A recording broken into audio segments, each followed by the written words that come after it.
రాష్ట్ర వ్యాప్తంగా రికార్డు స్థాయిలో ఉష్ణోగ్రతలు నమోదవుతున్నాయి. ఉదయం 10 గంటల నుంచి మొదలుకొని మధ్యాహ్నం 3 గంటల వరకు ఈ ఎండ తీవ్రత అనేది విపరీతంగా ఉంటుంది. దీంతో పనుల నిమిత్తం బయటికి వెళ్లే వారు కూడా వెళ్ళలేని పరిస్థితి. ఒకవైపు ఎండ, ఇంకోవైపు వడగాలు. దీంతో ప్రజలు బయటికి రావాలంటే భయపడుతున్న సిచ్యువేషన్ కనిపిస్తుంది. ప్రస్తుతం నేను ఇక్కడ విద్యానగర్ ఏరియాలో ఉన్నాను. నార్మల్గా ఈ ఏరియాలో ఇచ్చారు ఉస్మానియా యూనివర్సిటీ కావడంతో ఎక్కువగా వెహికల్స్ ఫ్లో అని ఉంటుంది.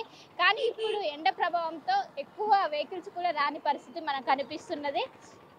మొత్తం మీద నిన్న మే మొదటి వారంలోనే 46 డిగ్రీల ఉష్ణోగ్రతలు నమోదయ్యాయి. గత సంవత్సరంలో ఈ మే పీక్ స్టేజ్ ఏదైతే ఉంటుందో మే పీక్ స్టేజ్లో 45 డిగ్రీల మేర ఉష్ణోగ్రత మాత్రమే నమోదయ్యాయి.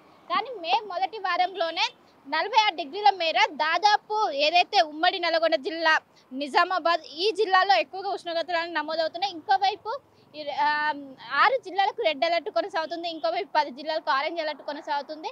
అండ్ ఇంకోవైపు ఎప్పటికప్పుడు వాతావరణ శాఖ అధికారులు అటు జిల్లా యంత్రాంగాన్ని కావచ్చు, ఇక్కడ జిహెచ్ఎంసీ ఎక్కడికక్కడ అలర్ట్స్ జారీ చేస్తున్నారు. ఎవరు బయటికి రాదు. మెయిన్గా వృద్ధులు కావచ్చు, చిన్నపిల్లలు కావచ్చు, బయటికి వస్తే వడదెబ్బ తాకే అవకాశం ఉంది. ఇప్పటికే వడదెబ్బకు సంబంధించి మరణాలు సంభవిస్తున్నాయి. ఈ మరణాల నుంచి తప్పించుకోవాలంటే మనం ఖచ్చితంగా బయటికి రావద్దు. అత్యవసరం ఉంటే బయటికి రావాలి. ఒకసారి రోడ్డును చూడొచ్చు.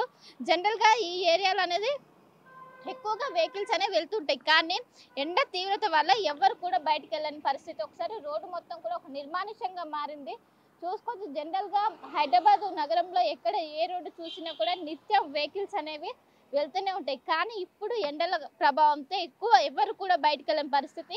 ఇంకోవైపు ఈ ఎండలు అనేవి సాయంత్రం 7 గంటల వరకు కూడా ఇదే వేడిమి కొనసాగుతుంది. దీంతో పనులను కూడా వాయిదా వేసుకోవాల్సిన పరిస్థితి మొత్తం మీద ఏర్పడుతుంది. వచ్చే 3 రోజుల పాటు ఇంకా ఏదైతే ఉష్ణోగ్రతలు ఉన్నాయో ఇంకా ఇప్పుడు 46 డిగ్రీల హైయెస్ట్ నమోదయ్యాయి. ఇంకా 2 నుంచి 3 డిగ్రీలు అధికంగా నమోదయ్యే అవకాశం ఉందని ఒకవైపు వాతావరణ శాఖ ఇప్పటికే సూచించింది. కాబట్టి ప్రజలందరూ జాగ్రత్తగా ఉండాలి. ఎప్పటికప్పుడు డీహైడ్రేట్ కాకుండా ఏదైతే కూల్ డ్రింక్స్ని అవాయిడ్ చేసి ఏవైతే నిమ్మరసం కావచ్చు వీటిని సేవించాలి. డీహైడ్రేట్ కాకుండా బాడీని కాపాడుకోవాలని ఒకవైపు వాతావరణ అధికారులు సూచిస్తుంది. ఇంకోవైపు తెలంగాణ వైద్య ఆరోగ్య శాఖ ఏదైతే ఉంటుందో ఎప్పటికప్పుడు హెల్త్ బులెటిన్లు రిలీజ్ చేస్తూ హీట్ వేవ్ అనేది నగరంలో ఎక్కువ ఉంది. నగరంలోనే కాకుండా రాష్ట్ర వ్యాప్తంగా కూడా దీని ప్రభావం ఎక్కువ ఉంది. ప్రజలందరూ జాగ్రత్తగా ఉండాలి, అప్రమత్తంగా ఉండాలి. ఎవరు కూడా ఇప్పటికే వడదెబ్బ సంబంధించి 5 మరణాలు సంభవించాయి. ఇంకా రానున్న రోజులు ఉష్ణోగ్రత పెరిగే అవకాశం ఉందని ఒకవైపు వాతావరణ శాఖ చెప్పడంతో అందరూ అప్రమత్తంగా ఉండాలని ఎప్పటికప్పుడు అలర్ట్లు జారీ చేస్తున్నారు. ఈ విధంగా మొత్తం కూడా ఉదయం 10 గంటల నుంచి మొదలుకొని సాయంత్రం 6 గంటల వరకు నగరంలో ఏ రోడ్డు చూసినా కూడా చాలా నిర్మానుష్యంగా మారిన పరిస్థితి. మనం కరోనా టైంలో ఏ విధంగా మనకు ఖాళీగా రోడ్లు దర్శనం ఇచ్చాయో ఇప్పుడు అదే పరిస్థితి నెలకొన్నది. ఈ విధంగా మొత్తం మీద ఇంకోవైపు వడగాలు అనేవి చాలా వేడితో వీస్తున్నాయి. గంటకు 40 నుంచి 50 కిలోమీటర్ల వేగంతో ఇవి వీస్తున్నాయి. దీంతో ప్రజలు బయటికి రావాలన్నా చాలా భయపడుతున్నారు. మొత్తం మీద అయితే ఈ వాతావరణం ఇంకా వచ్చే 4 రోజుల వరకు కొనసాగి అనంతరం 6వ తారీఖు నుంచి ఏదైతే ఉపరితల ఆవర్తనం ఏర్పడే అవకాశం ఉంది, కేవలం ఏదైతే ఉత్తర తెలంగాణ జిల్లాలు ఉంటే అక్కడ చిరుజల్లు పడే అవకాశం ఉంది. అనంతరం ఏదైతే ఈ ఉపరితల ఆవర్తనం బలహీనపడ్డ అనంతరము మళ్ళీ రాష్ట్రంలో యథావిధిగా ఉష్ణోగ్రతలు పెరిగే అవకాశం ఉంది. ఇంకప్పుడు సమ్మర్ పీక్ స్టేజ్ కాబట్టి దాదాపు 50 డిగ్రీలు ఈసారి బ్రేక్ చేసే అవకాశం ఉందని ఇంకోవైపు ఈసారి ఎన్నిన ప్రభావంతో రాష్ట్ర వ్యాప్తంగా కూడా మార్చి మొదటి వారం నుంచి ఎండలు అనేవి విపరీతంగా కొడుతున్నాయి.